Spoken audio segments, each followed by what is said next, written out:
Paz de Cristo, mi hermano. Maranata. Hoy desde mi casa. Usted me pregunta por la teología del reemplazo que yo mencioné en el anterior video. ¿Qué es eso de teología del reemplazo? La teología del reemplazo básicamente es decir, o es un planteamiento muy antiguo que estableció que la iglesia es una cosa, esa es una rama, hay varias definiciones, hay varias posturas sobre la misma teoría. Una es decir, que la iglesia es una cosa y que el pueblo de Israel es otra, que el pueblo de Israel está olvidado y que la iglesia es la que recibe todos los privilegios ahora. Y ahí hay unas posturas más duras y otras más débiles o más suaves, como más queridas. Porque es que básicamente los padres de la iglesia, la que tenemos nosotros todos, católicos, romanos y protestantes, los padres de la iglesia plantearon que esos judíos fueron muy malos, que mataron a Dios, entonces merecen sufrir. Entonces, ¿cómo vamos a la iglesia, que es la niña de los ojos de Dios, cómo va a compartir con esos judíos malos que mataron a Dios? Lo va a leer, eso está en Google. Ah, caramba. Le voy a leer un documento que uno busca en Google. No se lo va a leer todo, son muchas páginas. Este es de 8 páginas.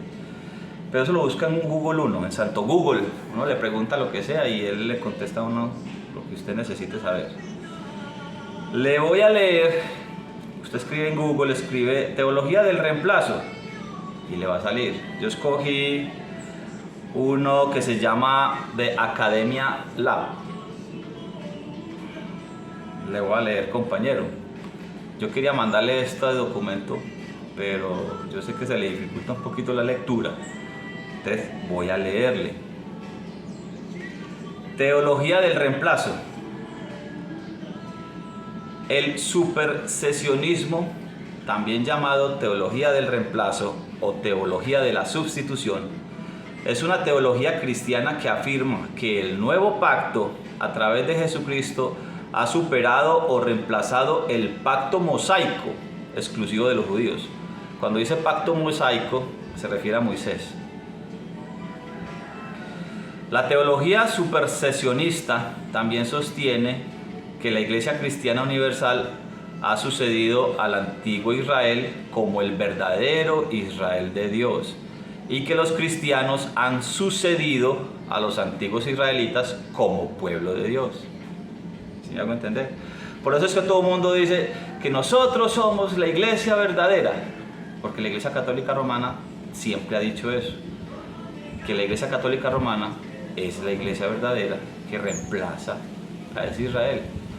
Cuando los protestantes salimos de ahí, entonces decimos lo mismo, que nuestra iglesia, entonces los de la Iglesia Pentecostal Unida de Colombia decimos, la Iglesia Pentecostal Unida de Colombia es la verdadera iglesia de Jesucristo. Después descubrimos que hay otras iglesias que predican la unicidad y el bautismo en el nombre de Jesucristo y también hablan en lenguas. Entonces, ellos también son la verdadera iglesia. Pero al principio, aquí en los años antiguos decíamos, no, solamente la Iglesia Pentecostal Unida de Colombia es la que es salva. Y eso mismo dicen los trinitarios, eso mismo dicen los testigos de Jehová, dicen, nosotros somos el Israel espiritual. ¿De dónde salió todo eso? Vamos a leerlo, sigamos leyendo. A menudo se afirma que se originó con el apóstol Pablo en el Nuevo Testamento. El supersesionismo ha formado un principio fundamental de las iglesias ortodoxas orientales, católicas romanas y protestantes durante la mayor parte de su historia. Muchos de los primeros padres de la iglesia, incluidos Justino Mártir y Agustín de Hipona, fueron supersesionistas, es decir, que les gusta o fueron formando la teología del reemplazo, que hay una ruptura entre Israel y la iglesia nueva. Que hay una iglesia nueva. Cuando la Escritura siempre ha hablado de una iglesia desde el Éxodo, siempre ha hablado de una esposa atrás, Antiguo Testamento. No habla de una esposa que se está formando en el Nuevo Testamento. Él viene a reconciliar. Hay dos palabras claves: reconciliación y restauración. Tenga en cuenta eso. La mayoría de las iglesias cristianas históricas, incluyendo la Iglesia Católica Romana, las iglesias metodistas y las iglesias reformadas, sostienen que el antiguo pacto tiene tres componentes: ceremonial, moral y civil. Se llama teología del pacto. Enseñan que mientras las leyes ceremoniales y civiles se han cumplido, la ley moral de los 10 mandamientos continúa atando a los creyentes cristianos. Son teorías que sacan.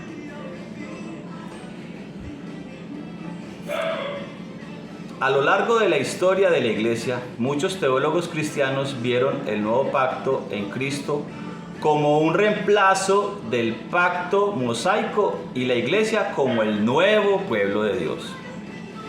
Puntos de vista cristianos. El Nuevo Testamento. En el Nuevo Testamento, Jesús y otros repetidamente dan prioridad a los judíos en su misión, como en la expresión de Jesús de venir a los judíos en lugar de a los gentiles, y en la fórmula del apóstol Pablo, que dice: primero para los judíos, luego para los gentiles. Sin embargo, después de la muerte de Jesús, la inclusión de los gentiles como iguales en esta floreciente secta del judaísmo también causó problemas. Como la iglesia del Señor empezó con judíos, entonces se considera una secta más de entre los judíos. Los judíos tienen una cantidad, en este momento, y siempre han tenido sectas. Los fariseos, los saduceos, en ese tiempo.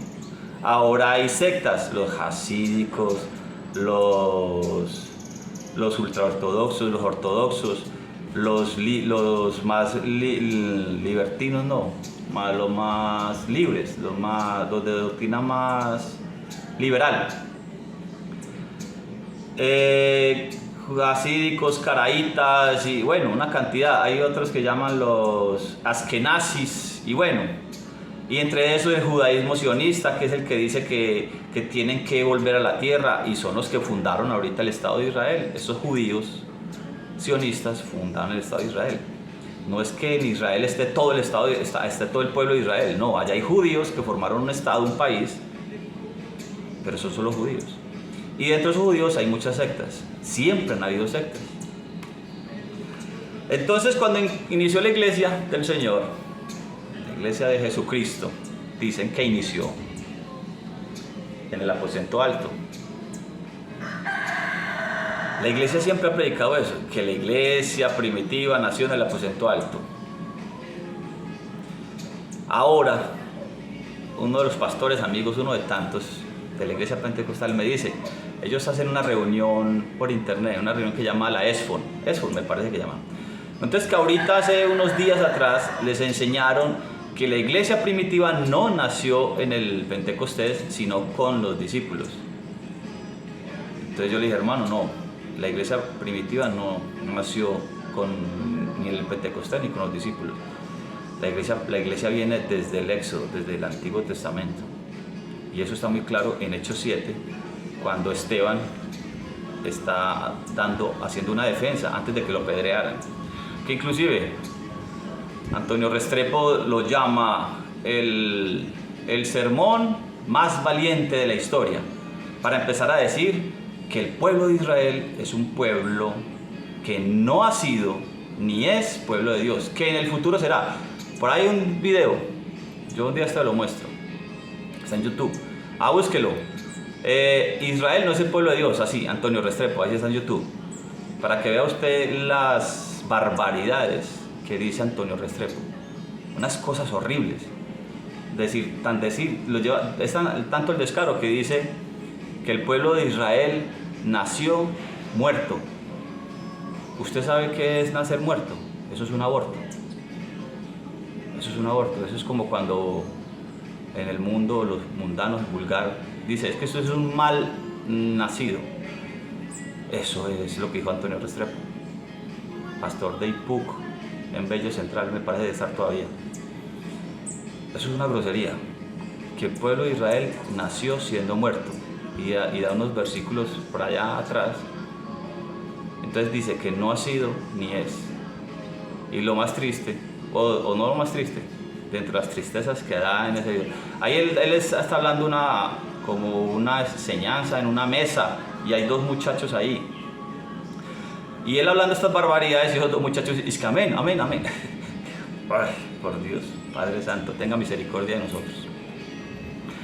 Entonces esta teología del reemplazo nos lleva a una cantidad de barbaridades impresionantes. Voy a leer la historia, voy a seguir, ¿dónde voy yo? Sin embargo, después de la muerte de Jesús, la inclusión de los gentiles como iguales en esta floreciente secta del judaísmo. A ver, voy a volverme. En el Nuevo Testamento Jesús y otros repetidamente dan prioridad a los judíos en su misión, como en la expresión de Jesús de venir a los judíos en lugar de a los gentiles. Y en la fórmula del apóstol Pablo, que dice primero para los judíos, luego para los gentiles. Sin embargo, después de la muerte de Jesús, la inclusión de los gentiles como iguales en esta floreciente secta del judaísmo, o sea, en lo que llamamos la iglesia primitiva, también causó problemas, particularmente cuando se trataba de que los gentiles guardaran la ley mosaica, que fue un tema importante en el Concilio de Jerusalén y un tema de discusión. Epístola de Pablo a los Gálatas, aunque la relación de Pablo y el judaísmo todavía se discute hoy, todavía se está discutiendo si Pablo, que antes guardaba la ley, supuestamente ya no la volvió a guardar, cuando él en Hechos 24 dice que según la tradición que es del camino, que esto lo llaman el camino, apostasía, así sirvo al Dios de mis padres, obedeciendo todo lo que en la ley y en los profetas está escrito. Pablo fue muy claro ahí. El caso es que todavía se discute si Pablo guardaba o decía que no guardaran más la ley. Ahí vienen las malas interpretaciones de Romanos, Gálatas y de los escritos de Pablo. Durante la mayor parte de la historia cristiana, el supersesionismo o la teología del reemplazo ha sido la interpretación principal del Nuevo Testamento y de las tres principales tradiciones históricas dentro del cristianismo: la ortodoxa, la católica romana y la protestante. El texto más a menudo evidente a favor del punto de vista supersesionista es Hebreos 8:13. Al hablar de un nuevo pacto, Hebreos 8:13 dice, al hablar de un nuevo pacto ha hecho obsoleto el primero. Entonces apoyan en ese texto para decir, vea que el antiguo pacto ya pasó, ahora tenemos un nuevo pacto. Lo que dicen los padres de la iglesia. Padres de la iglesia. Muchos comentaristas cristianos primitivos enseñaron que el antiguo pacto fue cumplido y reemplazado por el nuevo pacto en Cristo. Por ejemplo, Justín Mártir, bueno, yo busqué por aquí las fechas. Justín Mártir nació en el 100, año 100, y murió en el 114 después de Cristo. En el año 100, desde el año 100, mire el planteamiento, mire que esto no es nuevo. A mí me aterra cuando un pastor de los amigos que tengo yo que discutimos me dice, no, es que yo lo estudio en la Biblia, hermano, esto de la iglesia es por aparte y el pueblo de Israel por aparte está en la Biblia. Yo no, hermano, eso no está en la escritura, esas son interpretaciones que los hombres han sacado desde mucho antes. Justín Mártir, que vivió entre el año 100 y el 114, escribió que el verdadero Israel espiritual se refería a aquellos que habían sido llevados a Dios a través de este sacrificio crucificado, a través de este Cristo crucificado, perdón. Ireneo, otro padre de la iglesia, nació en el 140, no se sabe cuándo murió. Ireneo enseñó que mientras que el Nuevo Pacto, el Nuevo Testamento, había reemplazado al Antiguo, la ley moral subyacente de la ley de Moisés continuaba en pie en el Nuevo Pacto. Es otra versión. Ya este Ireneo no está diciendo, no, es que toda la ley fue abolida, no, este está diciendo, divide la ley en tres, ceremonial, en la civil y en la moral. Entonces dice que las dos primeras leyes pasaron, ellos la dividen, no es que esté dividida, pero ellos la dividen. Y luego dice que solamente la moral pasó. Ese es otro punto de vista, el de Ireneo. Tertuliano creía que el nuevo pacto, otro padre de iglesia, Tertuliano, creía que el nuevo pacto trajo consigo una nueva ley. Escribiendo, ¿qué escribe Tertuliano? Escribe, comillas, quienes por lo tanto son entendidos sino nosotros, que completamente enseñados por la nueva ley, observamos estas prácticas, siendo borrada la antigua ley, la venida de cuya abolición la acción misma lo demuestra. Por lo tanto, como hemos mostrado arriba, que se declaró la cesación venidera de la ley antigua y de la circuncisión carnal, así también ha resplandecido la observancia de la ley nueva y la circuncisión espiritual en las observancias voluntarias de la paz, dice Tertuliano. ¿Qué quiere decir eso? Que el antiguo pacto pasó, ahora tenemos un nuevo pacto. ¿Usted le suena eso conocido? En alguna predicación de nuestra hermosa iglesia, porque aquí hay iglesia del Señor, hay una cantidad de gente por ahí, pero aquí hay iglesia del Señor. ¿Usted ha escuchado a uno de nuestros pastores pentecostales unidos de Colombia, nuestros pastores unitarios, hablar acerca de esto? De que, no hermano, eso que está escrito ahí es para Israel. Esto que está escrito aquí, eso sí es para la iglesia. Y a veces dentro de lo que supuestamente es para la iglesia, llegan y le sacan un pedazo y dicen, no, eso no, bórrelo ahí, eso es para Israel. No, eso sí es para la iglesia. ¿Usted ha escuchado algo así? Mire que estoy leyendo. Tertuliano, yo no le dije Tertuliano en qué año vivió. Tertuliano vivió entre 160 y 220. Entre el 160 y 220. Agustín de Hipona sí es más viejito, sí es más nuevo para nosotros. Vivió entre el 354 y el 430. ¿Qué escribió Agustín de Hipona? Siguió los puntos de vista de los primeros padres de la iglesia, pero enfatizó la importancia para el cristianismo de la existencia continua de la fe judía rabínica separada. Dice, abre comillas, dice, los judíos son, por lo tanto, por sus propias escrituras, es decir, Antiguo Testamento, un testimonio para nosotros de que no hemos falsificado las profecías acerca de Cristo.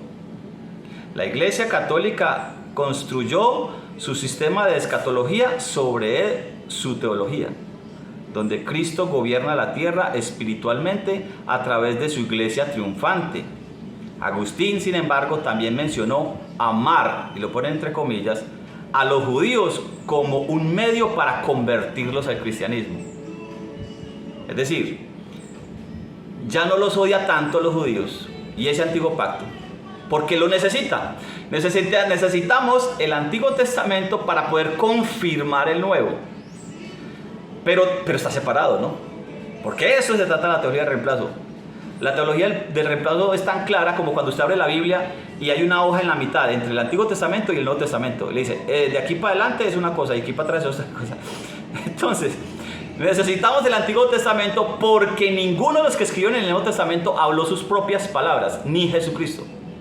Jesucristo nunca habló sus propias palabras. Él dijo que vino a hablar lo que le escuchó al Padre, haciendo referencia al Antiguo Testamento. Pablo hace lo mismo, Pedro hace lo mismo. Pedro, ustedes son nación santa, pueblo escogido, real sacerdocio. ¿De dónde sacó eso? Éxodo, Levíticos. Pablo nunca habló, cuando habla del olivo natural, cuando habla de las ramas desgajadas, cuando habla de la ley, cuando habla lo que Pablo hable, nunca habló de otra cosa que no estuviera atrás, en la parte de atrás del libro, en el Antiguo Testamento. Por ahí dijo unas cosas que dijo, bueno, esto lo digo yo. Dice, la mujer, la doncella, que mejor le fuera no casarse, pero lo digo yo, dice Pablo, no el Señor. Y después de otras partes dice, el Señor sí lo dice, pero entonces él aclara cuando lo dice él. Pero el resto, todos los que escribieron, lo escribieron en referencia atrás. Entonces este muchacho, este señor, Agustín de Hipona, no excluye de todos los judíos o el antiguo pacto, pero al menos dice, porque como lo necesita para apoyarse su teoría, entonces dice, no, ellos solamente sirven de testimonio de que estas escrituras del Nuevo Testamento salieron de ahí, pero sigue con su teología del reemplazo. Sigue, catolicismo romano. El catolicismo romano, el supersesionismo, es decir, la teología de reemplazo, no es el nombre de ninguna doctrina oficial de la Iglesia Católica Romana. Y la palabra no aparece en ningún documento de la Iglesia. Pero la enseñanza católica oficial ha reflejado diversos niveles de pensamiento supersesionista a lo largo de su historia, especialmente antes de mediados del siglo XX. La teología de que los judíos disienten al continuar existiendo fuera de la Iglesia es extensa en la liturgia y la literatura católica. El Concilio Vaticano II, que se llevó a cabo entre 1962 y 1965, marcó un cambio en el énfasis de la enseñanza católica sobre el judaísmo, un cambio que puede describirse como un paso del supersesionismo duro al suave, para usar la terminología de David Nova, un tipo que usa otra terminología diciendo que hay una teología del reemplazo más fuerte y otra más débil, como por ejemplo la que leímos. Unas que dicen que no, que Israel ya está olvidado y que la iglesia es el nuevo pueblo de Dios, que la iglesia es una cosa distinta al reino, al pueblo. Pero hay otras más suaves que dicen, no, sí están los judíos, pero no. Y así van cuadrando la cosa como ellos quieran. Pero hay un amigo mío, segoviano, que dice, el pueblo de Israel es una cosa y la iglesia es otra. Pero la iglesia está sobre el pueblo y dibuja un triángulo y lo divide en 3 secciones. Y dice, la parte de arriba son los nobles, la parte del medio son los magistrados, la parte del ministerio. Y la parte de abajo son los servidores. Entonces, arriba están los nobles, arriba está el rey y la reina, la iglesia. En el medio está el pueblo de Israel, los que se arrepienten en la gran tribulación, porque tienen que pasar por la gran tribulación. De ahí viene ese tema de la otra teoría del arrebato secreto de 1850, con Scofield, que fue el que más la organizó, que dice que la iglesia tiene que irse 7 años antes de la venida de Cristo. 7 años antes de la venida de Cristo. Y durante esos 7 años, Israel es perseguido y tiene que sufrir para poder que alcance la redención. ¿De dónde sacan eso? De aquí. Entonces, como Israel tiene que sufrir porque fueron muy malos, que mataron a Dios, entonces lo ponen a sufrir durante los 7 años, y esos que alcanzan un nivel de redención, entonces alcanzan, según este pastor amigo mío, que hace un triangulito así, y lo parte en 3 partes. Entonces dice, los nobles arriba, la esposa arriba, luego el pueblo de Israel, y luego abajo los servidores, los gentiles. Eso lo saca de la antropología. Entonces yo le dije una vez, pastor, pero es que no son 3, son 5. Nobles, el ministerio, la parte judicial, están luego los libres, los servidores libres, luego vienen los soldados en el 4.º nivel, y luego por último vienen los esclavos. Pero bueno, eso dice en la antropología, para dividir las sociedades, cómo se dividen. Le voy a seguir leyendo, compañero. Antes del Concilio Vaticano II, la doctrina católica al respecto se caracterizaba por teologías de desplazamiento o sustitución, según las cuales la Iglesia y su nueva alianza tomaban el lugar del judaísmo y su antigua alianza, quedando esta última anulada por la venida de Jesús. La anulación del antiguo pacto a menudo se explica en términos de la acusación de deicidio. ¿Qué es acusación de deicidio? Deidad es Dios. Entonces los acusan de matar a Dios. Entonces la iglesia acusa a los judíos de matar a Dios. De que los judíos perdieron su relación de pacto con Dios al ejecutar al Cristo divino. Recientemente, en 1943, el Papa Pío XII declaró en su encíclica Mystici Corporis Christi, dice el Papa Pío XII, dijo, ya murió, por la muerte de nuestro Redentor, el Nuevo Testamento tomó el lugar de la antigua ley que había sido abolida.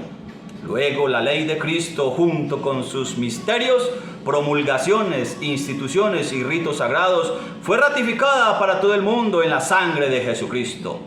En el patíbulo de su muerte, Jesús anuló la ley con sus decretos y clavó el manuscrito del Antiguo Testamento en la cruz, estableciendo el nuevo pacto en su sangre derramada por toda la raza humana. Dijo Pío XII. ¿Usted en algún momento ha escuchado eso en la iglesia? De que la ley quedó abolida en la cruz del Calvario. Que no lo dice la Biblia. Porque quita el decreto que se encuentra nuestra. El decreto que nosotros, por nuestros pecados, por nuestra desobediencia a la ley, nos acarreamos una maldición. Después hablamos en otro video de la maldición. Porque dicen que la ley es una maldición, que la ley es maldita y que hay que quitarla. Por eso Cristo la quitó. Sin entender a Pablo cuando habla de la maldición de la ley, ¿a qué se refiere? Eso lo hablamos después. Entonces, la pregunta es, ¿usted ha escuchado esto en la iglesia en algún momento? Eso lo dijo Pío XII en 1943. ¿En qué año llegó la iglesia? No, perdón. ¿En qué año vino Larsen? Porque Larsen no trajo a la iglesia pentecostal unida de Colombia, él trajo su doctrina pentecostal, claro, la unicidad del bautismo. Pero nuestros padres de nuestra iglesia pentecostal unida de Colombia dijeron, no queremos nada con los de Estados Unidos ni Canadá. Nosotros queremos manejarnos solitos. Entonces vamos a formar una iglesia nueva que se va a llamar Iglesia Pentecostal Unida de Colombia. Entonces, ¿en qué año llegó Larsen a Colombia? ¿Usted sabe qué año? Pío XII dijo esto en 1943.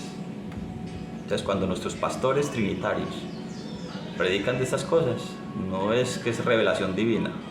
Esto no es revelación divina. O el Papa tenía revelación divina. El Papa tenía revelación divina. Bueno, también puede ser. En el Concilio Vaticano II, que se reunió 2 décadas después del Holocausto, de la Segunda Guerra Mundial, surgió un marco diferente sobre cómo los católicos deberían pensar sobre el estado del pacto judío. La declaración Nostra Aetate, que se promulgó en 1965, hizo varias declaraciones que marcaron un alejamiento del pensamiento del reemplazo supersesionista duro. Es decir, eso que está allá, no, está muy duro, vamos a reconciliarnos con nuestros hermanos judíos, entonces vamos a hacerlo más suavecito, vamos a hacernos como hagámonos pasito. Entonces dice que postulaba que Dios ya no reconocía el pacto de los judíos. La teología de reemplazo dura dice que Dios ya no reconoce el pacto de los judíos. Dice, recuperando el lenguaje de Pablo en el capítulo 11 de su epístola a los romanos, la declaración dice: Dios tiene en gran estima a los judíos por causa de sus padres. No se arrepiente de los dones que hace ni de los llamamientos que hace, aunque en la iglesia está el nuevo pueblo de Dios. Miren lo que dicen ellos, vuelvo a leerlo, abren comillas. Dios tiene en gran estima a los judíos por causa de sus padres.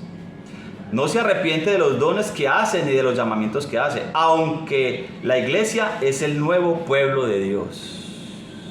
La iglesia es... Los judíos no deben ser presentados como rechazados o malditos por Dios, como si esto se derivara de las Sagradas Escrituras. Como las Sagradas Escrituras no dicen eso, entonces tampoco podemos predicarlo, pero tampoco los aceptemos. Tampoco digamos que somos injertados en el olivo natural de Romanos 11. No digamos tampoco así. A ver, el Romanos 11, ¿cómo comienza? ¿Ha desechado Dios a su pueblo? En ninguna manera. A ver, ¿cuál será su pueblo? Pablo lo dice. Porque yo mismo soy israelita. El pueblo de Dios es Israel. Bueno, entonces dice, ¿ha desechado Dios a su pueblo? Israel. En ninguna manera, porque yo mismo soy israelita.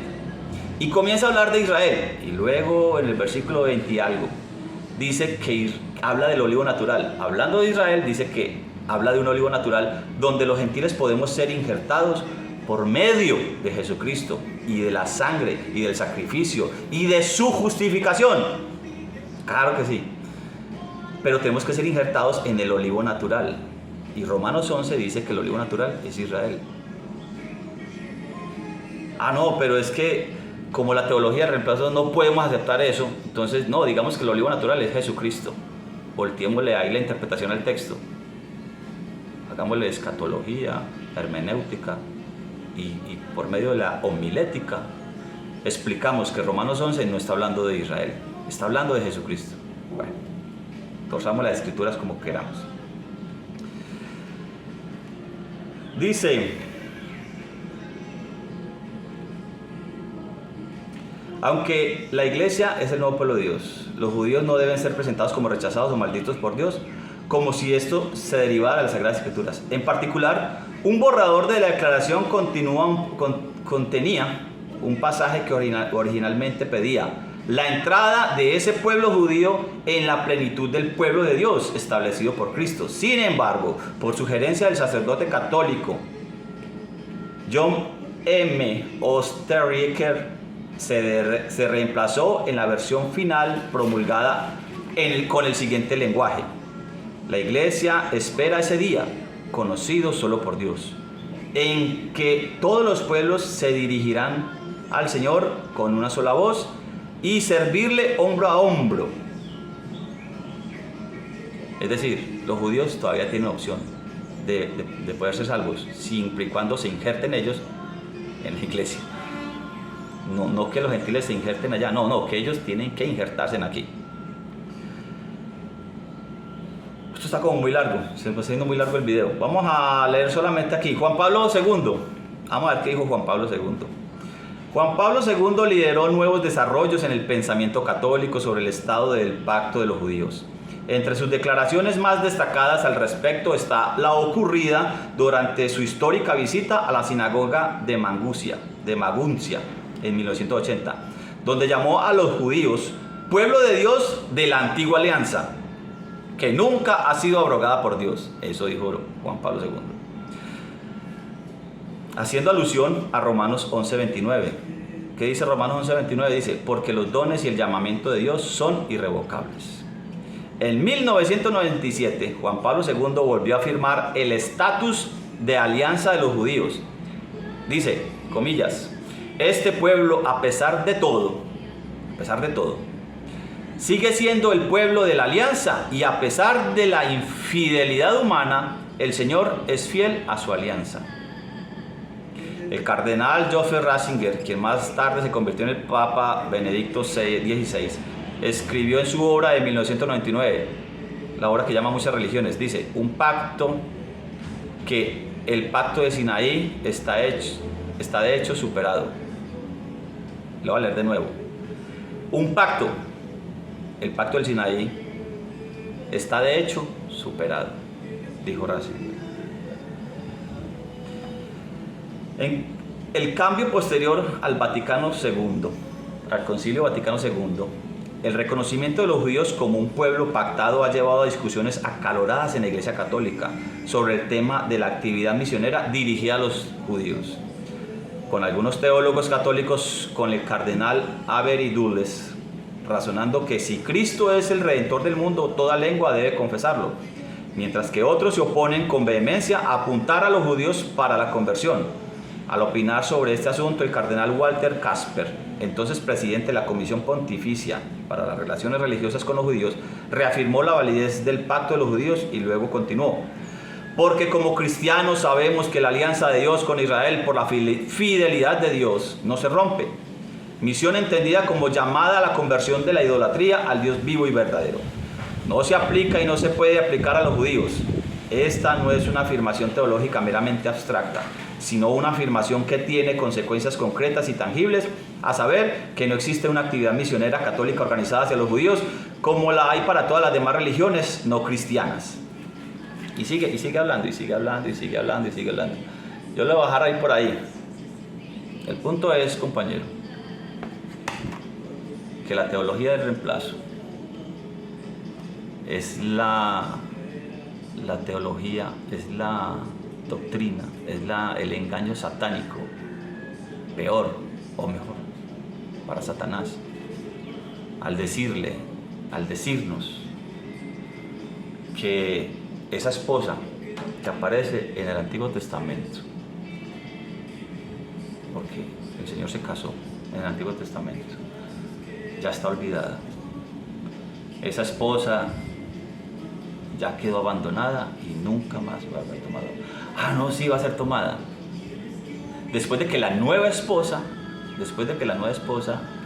sea llevada al cielo en el arrebato secreto. La antigua esposa, que ya perdió el estatus de esposa, ahora ya no es esposa arriba, porque como no pueden haber dos esposas, entonces la bajan de nivel. Entonces la antigua esposa, pueblo de Israel, que se compone de 12 tribus. Vuelve el punto, no el Estado de Israel que hay ahora formado, el Estado de Israel que hay ahorita formado, que se creó en 1947, 48. La ONU dijo que en el 47, pero ellos declararon la independencia en el 48, en el 47 y 48. Ese Estado de Israel que hay ahora, no hay 12 tribus de Israel, no hay 12 hijos de Jacob de Israel. Solo hay 2, o una, los judíos. Entonces los judíos, muy berrionditos ellos, se juntaron y formaron el Estado. Debieron de haberlo llamado el Estado de Judea o el Estado judío, no, pero ellos quisieron llamarlo el Estado de Israel, no hay problema. Ahí están los judíos, están ahorita allá en el pueblo, en el Medio Oriente, y están en sus peleas. Y hay judíos ortodoxos, ¿no? Hay judíos creyentes en la Escritura, hay judíos no creyentes en la Escritura, hay judíos que quieren servir al Señor y hay judíos que no quieren y tienen una Sodoma y Gomorra. Tel Aviv es Sodoma y Gomorra. Pero ahí están en su búsqueda. Entonces, compañero, la esposa del Señor, el Israel que se compone de 12 tribus. Todas profecías de Isaías a Malaquías que están ahí, que hablan de la restauración, que hablan de la reconciliación con su esposa. Como que hay que cogerlas y rasgarlas y botar la basura, porque ahorita hay una nueva esposa que se compone solo de gentiles. Pero también de judíos, siempre y cuando se injerten aquí. Ellos, los judíos que quieran salvarse, tienen que injertarse. Al contrario de lo que Pablo dice en Romanos 11. Entonces, la teología del reemplazo, que me habla de una iglesia nueva y de una Israel obsoleta, eso es lo que nos tiene a nosotros discutiendo, es lo que a nosotros nos tiene creyendo en una cantidad de falsas doctrinas que no son la sana doctrina. Y los pastores, a los predicadores nos encanta decir, ojo con la sana doctrina, pero se nos olvida que la sana doctrina va desde Génesis a Apocalipsis, toda la Biblia, de Génesis a Apocalipsis. Queremos entender Apocalipsis y no leemos desde el Génesis. Y por eso se aterran con Apocalipsis, con bestias y con no sé qué. Y, ¡ay, qué terror, qué miedo! Porque no leemos desde el Génesis. No se deja más creer ese cuento, compañero. Ya esa teología del reemplazo. Eso no es doctrina bíblica. Yo reto a cualquier pastor pentecostal que me demuestre a mí que las profecías de Isaías a Malaquías hablan de que esa esposa que se prostituyó y que el Señor se divorció de ella, no dice que la va a volver a tomar. No dicen que ella es la única. No dicen que la va a redimir. No dice que la va a comprar por precio. Yo los reto a eso. Compañero, paz de Cristo, Maranata. Aquí vamos. Paz de Cristo.